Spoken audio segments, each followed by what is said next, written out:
Hello, I'm the CommanderZander. I remember it so the nostalgia critic doesn't have to. And neither should you. Remember back a while ago when I proclaimed it was baseball season and then I said, what's the point? The Twins are going to suck again.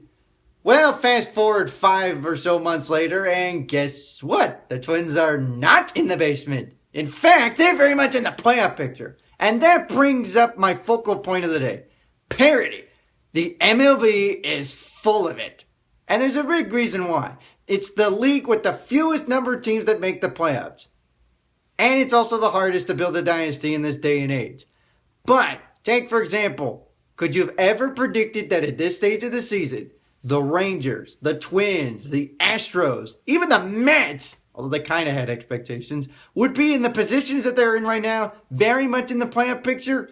No one could have predicted this at the beginning of the season. Just like no one predicted Detroit would ultimately struggle, flop, and be where I thought the Twins were going to be at the beginning of the season. That's the beauty with parity.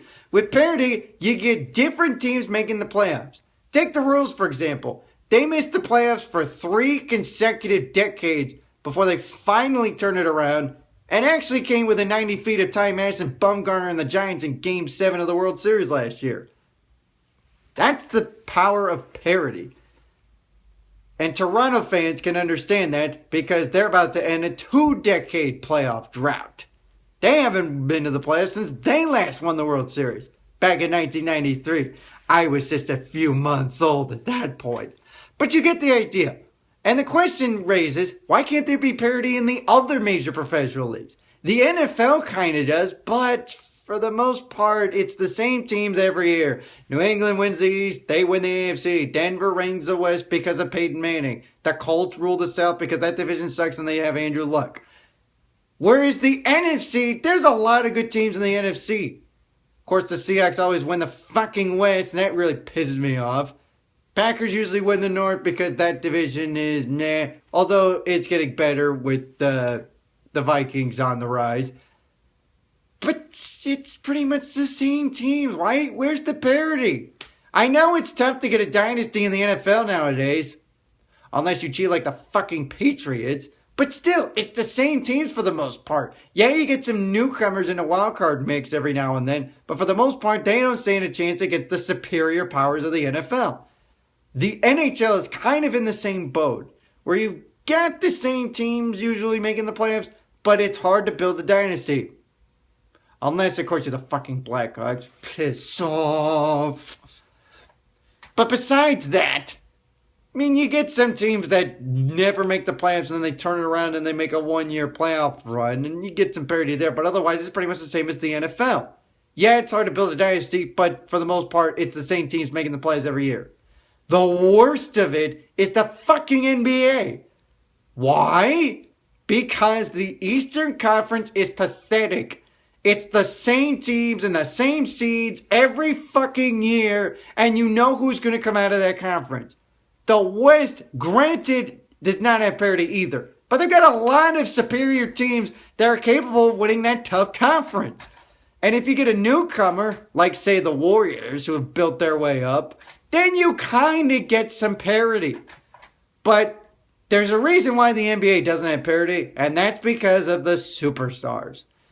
Thanks to LeBron James, when he first moved to Miami, every team has to have a team full of superstars in order to win a championship. That's why you don't have parity. That's why, for the most part, it's this team, and the rest of the conference.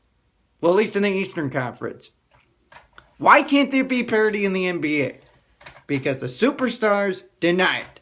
Whereas in the MLB, yeah, you got stars, but one star does not win you a title. You have to have a team chemistry. And because of this chemistry, that's where teams have success. And that's where you get some surprising contenders as far as the playoffs are concerned. The Twins don't have a superstar, well, outside of Joe Mauer, but they have young talent that have bonded together throughout the course of the season, and they've pulled through and gotten themselves in the thick of things. Chemistry is the key to parity. Without chemistry, there probably isn't parity. Well, a team full of superstars can have chemistry, but the team full of superstars is expected to have chemistry. So, let me rephrase that.